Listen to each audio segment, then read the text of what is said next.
All right, I'm going to bang this out.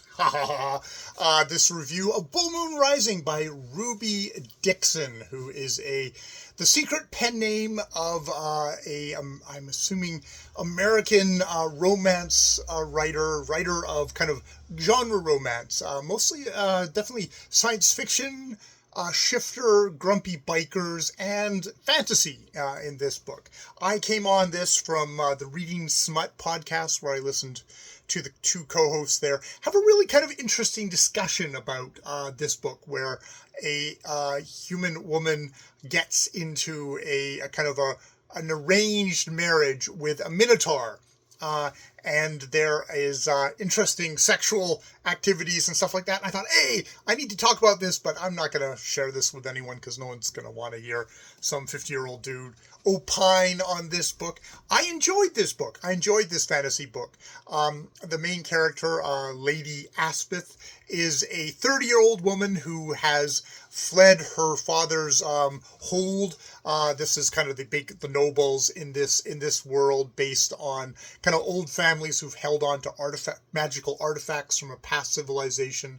There's a guild now that digs them up and provides them to the holds, and that's how they hold on to their power. Unfortunately, her father is a gambler wastrel who's gambled away, sold off all their artifacts. They are completely defenseless from the other rapacious lords. So she decides, because she is self-educated, she's got her glasses on there, and self-educated, has tutors, has learned the ancient language of the Prelian civilization before, that she is going to disguise herself, go join the guild of the artifacts people. Basically, Indiana Jones tomb robbing going on here. Instead of going into museums, they're selling it to the wealthy nobles. She decides she'll disguise herself with her loyal maid, Gwenna, and join the guild. Unfortunately, she gets there and she finds out the guild is a bunch of misogynists, like kind of the rest of the society. It's fairly misogynistic. She has been quite sheltered and hasn't really taken this in to that point. So what she needs is a chaperone. And luckily for her, this minotaur named Hawk, all of the guild members have bird names. Hawk has need of a wife. He has a need of a wife because every 5 years, minotaurs basically go into heat and they need to rut when the conquest moon happens. And there's a countdown in this book of like 20 days from the conquest moon, 15 days from the conquest moon. It's sort of the ticking biological clock in there. And once that happens, he basically needs someone that he can rut with, he can get with. And she, being a noble lady, is like, well, this is basically, I was going to have an arranged marriage already. She called off the arranged marriage she was going to have because the guy turned out to be an asshole who was only marrying her for her wealth, which she knows she didn't have. So that she's pretty convinced that once he found that out, she'd have an accident, he'd go on and marry some other wealthy wife. So she hooks up with him. And this is where you get a lot of the sexy times. Hawk is, not surprisingly for this kind of thing, a really nice, good minotaur guy who wants to make sure that she is happy, that she is going to be ready for him, if you know what I mean. He has a minotaur penis, but at the bottom of it, he also has this knot that comes on him, this knotting idea, which I am not familiar with, but which is apparently a fairly common thing in fantasy books. It's like once the penis goes in with a knot, you end up having to be intimate. You have to be face to face and intimate with each other until the knot goes down, until the knot is relieved. Which, when I was listening to the Reading Smut ladies talk about this, it's like, well, they can see it kind of being one of these things of like, it's no longer, it's like sort of wham bam and then you're done and you kind of escape or something like that, like some, maybe less sensitive fellows might do. You actually have to kind of stick around and stay and be intimate and, converse and be together. So there's that kind of an idea that might appeal to a predominantly female readership. Though it's funny, one of the hosts was saying like, after I've had sex, I want to get out of that bed, go and have a shower, maybe then come back and have cuddle time. but yeah, not like immediately locked into things. So that's one of the kind of the things I highly recommend to all the one person who's run across my this review, that check out Reading Smut, because they have some really good insights into, at least from my perspective as a slightly straightish old dude coming into the the romance kind of angle of these books. It's like, oh, okay, that's what that is about.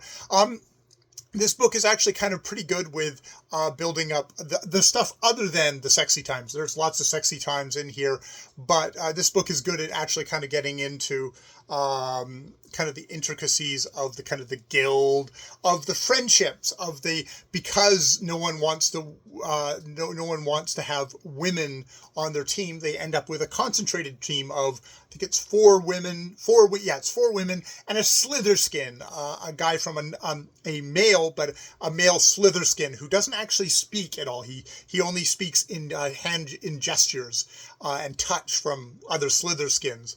They can communicate that way.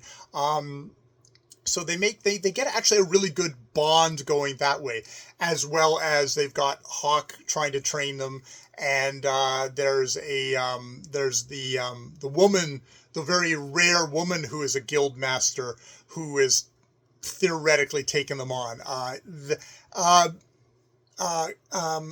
Aspeth has kind of like built her up as a hero, very much feet of clay kind of person, which is kind of good in itself. It's not like just girl boss kind of things. It's like, no, there's a lot of stuff. Aspeth herself, she has been a noble all this time. She doesn't really know how to do anything for herself, much less the very physically demanding aspects of going into tunnels, marching through in pitch blackness, great physical exertion. She's not suited for this. Unlike her maid, who's actually had to work for a living all her life, even while she's been raised kind of in the same castle as Aspeth. She's been a servant and has had to physically be present to do all that stuff. So yeah.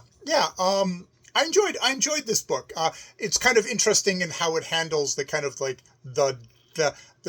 we have the countdown to the Conquest Moon and the coupling, but there's plenty of non-penetrative sex before that, which is a good thing to remind yourself if you're a guy. There's other ways to have sex, that are equally as titillating, equally as erotic, and she does that. Yeah. So, I'm somebody who reads erotica, so reading erotica, well-written erotica, fantasy erotica written by a woman, is quite a delight, and educational.